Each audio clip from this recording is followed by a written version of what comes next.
Hello everybody, welcome to 1953 previous results carry. Now I've changed what I'm doing at the starts here because, you know, sitting through a grid takes a couple of minutes. It does look better, I think, than this way, but this allows you to still see the grid and get to the race quicker. So let me know what you think. I'll be watching the viewing figures, and if this appears to work better, I'll stick with it.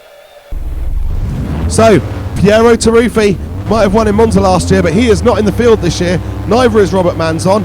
The likes of Juanmanuelfangio and Louisrosier are back in the field. So let's see how they do then. Villoresi away, and you've got, who was it alongside him? Farina on the front row, and then, I believe, Trintignant as well. And they're all pushing, and the Gordini's made quite a change. Look, there's already the Maserati starting to go up in the background, and one of those drivers off will be Fangio, I believe, and poor Fangio just can't get a car that stays on the track since his debut season in Alfa Romeo, and look like he's out already. And there's a spin, and that's Farina. And we were looking at what was going on down the field, and we've missed the guy who was in second place spinning off. We haven't missed the guy who was in third spinning off. That's Mike Hawthorn.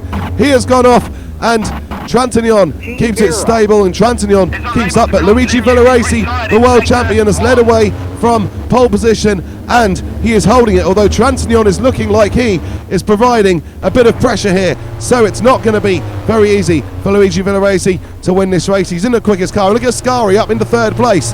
There's been a couple of years now where he will feel he should have won the world championship. He was the fastest guy in that Ferrari, but kept getting tangled up in too many incidents. I wonder if he can finally change that this season.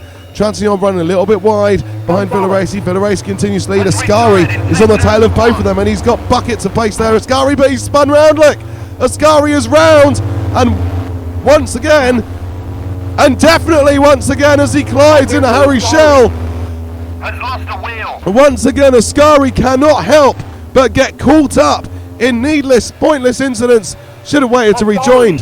He had the pace to still get back in the points. Those Ferraris are absolute rocket ships, clearly, although Trintignant is trying to disprove that theory, and Trintignant is going for it up against Luigi Villoresi. You're running second. And this is good. We've got a battle for the lead here in Argentina. Louisrosier, he is in third on his return to Formula One, solid enough. There's Schell's retired car. Hawthorn up to fifth already, behind Jacques Swater at the moment. And that's Trintignant! And once again, we cut away to look through the field. I'm having really bad luck with the cameras in this race. Cut away to look through the field.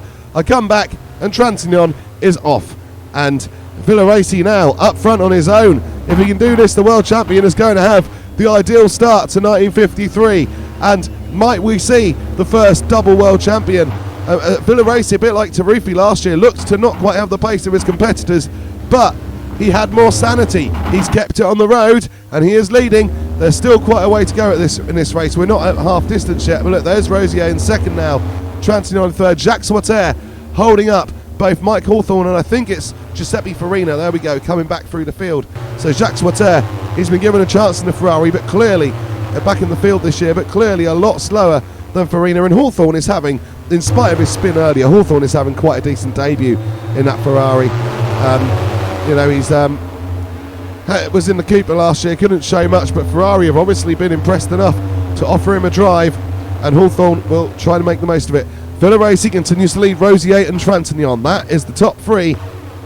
And Trintignant didn't lose too much ground with his spin, but he's lost the chance to go for the win, and he's lost the position to Louisrosier, which he is trying to catch up now. And there's Swater trying to defend, but I think Hawthorn goes around the outside and gets into the position. So well done, Mike Hawthorn, up into what is now fourth place, and it is now up to Farina to try to pass Jacques Swater as well. Farina would have hoped to have had a tilt at the win today, but he spun out of second place early. He's trying to come back into the points now.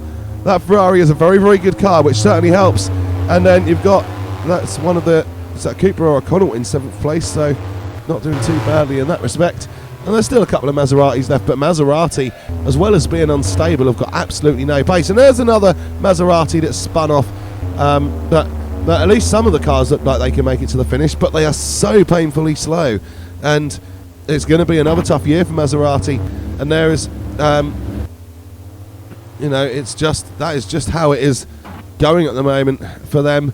And I'm afraid it's doesn't look to me like anybody's going to challenge the Ferrari, so we better hope that those Ferrari drivers can challenge each other. We had a good championship fight last year. Let's hope for more of the same of that.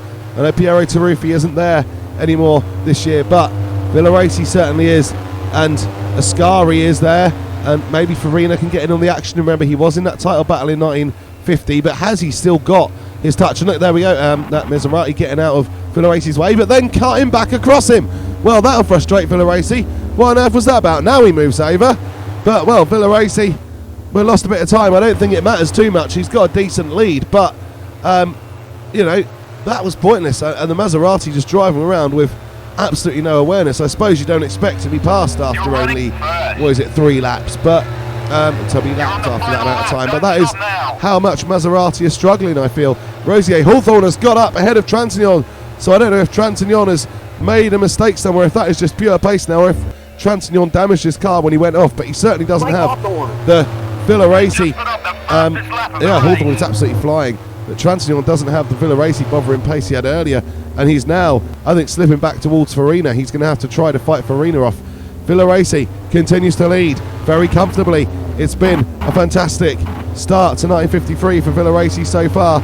So this Argentine Grand Prix, will he keep it up? Will he lead to the flag? He's only got a little over half a lap to go now, Villoresi. There's another Maserati he's coming up to. There's back markers in the mix, and this makes it a little bit more complex, doesn't it? Because you know, they could hold you up for ages. That time he hasn't. He's got straight out of the way for Luigi Villoresi coming through, and Villoresi is heading towards a win and being the first driver, I think, to start his title defence with a win. Taruffi started poor last year. Fagioli, of course, didn't do anything in 1951. So, yeah, Villoresi is looking like it could be a good start of the title defence. And Louis Rosier always said he could do something with that tool, but never got to show it.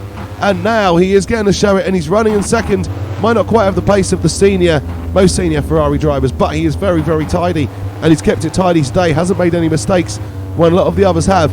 And Luigi Villoresi, though, he is now coming to that point where he is about to cross the line to become the first race winner of 1953. The world champion crosses the line, and Villoresi takes the victory in Argentina. Louis Rosier there, heading for second, but I have a feeling Mike Hawthorn is catching him at a rate of knots. Will Rosier hang on? Yes, he does. We couldn't see Hawthorn, but he is there. You can see only 6 tenths behind Rosier. So, what a great performance from Ferrari, and I believe they've absolutely demolished this race. And I think that Trintignant we're hearing, has dropped back or retired, and it looks like it's all Ferraris in the top 5. So we'll see in the results screen for sure just where Trintignant finished, what happened to him. But Villoresi then wins the Grand Prix. Louis Rosier finishes second. Mike Hawthorn third. Giuseppe Farina 4th place. Could have been so much more for him today, but it could have been more for Hawthorn as well, judging by the pace that he had in the closing stages. Jacques Water, he finishes 5th, ahead of Maurice Trintignant. So Trintignant, he must have had a problem, must have been stuck in gear or something.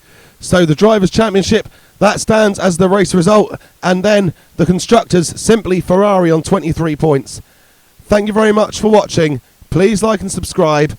Take care.